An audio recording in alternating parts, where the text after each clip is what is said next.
ஸ்ரீ குருபியோ நமஹ. யாமறிந்த மொழிகளிலே தமிழ் மொழி போல் இனிதாவதெங்கும் காணோம் என்று கூறி என் அன்னை தமிழை வணங்கி என் உரையை தொடங்குகிறேன். என் பெயர் ரித்தி ஸ்ரீ ராஜசேகர். நான் 11ஆம் வகுப்பு பயிலும் மாணவி.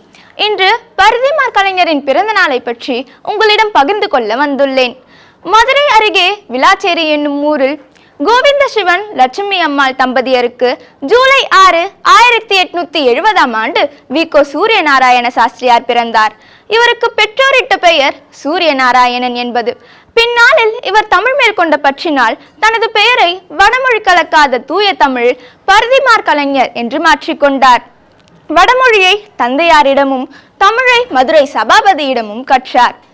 இளம் வயது முதலே தமிழ் மொழியின் மீதும் இலக்கியத்தின் மீதும் மிகுந்த ஆர்வம் கொண்டிருந்தார். இவர் உயரிய செந்தமிழ் நடையில் பேசுவதிலும் எழுதுவதிலும் வல்லவர். பின்னாளில் இளங்கலை பட்டப்படிப்பில் தமிழிலும் மெய்யியலிலும் மாநிலத்திலேயே முதலாவதாக தேறினார். இவர் இயற்றிய 13 நூல்களும் தமிழக அரசால் அரசுடைமையாக்கப்பட்டன. கலாவதி, ரூபாவதி என்ற நாடக நூல்களை எழுதி தாமே கலாவதி, ரூபாவதி என்ற பெண் பாத்திரங்களில் நடித்தார். அது மட்டுமன்றி வடமொழியற்ற நல்ல தமிழ் மொழி வேண்டும் என்பதில் பெரும் முனைப்பு கொண்டிருந்தார். பரிதிமார் கலைஞர் தமிழறிஞர், நூலாசிரியர், தனித்தமிழ் இயக்கத்தில் பங்கு வகித்தவர்களில் இவரும் ஒருவர். 33 ஆண்டுகளே வாழ்ந்தவர்.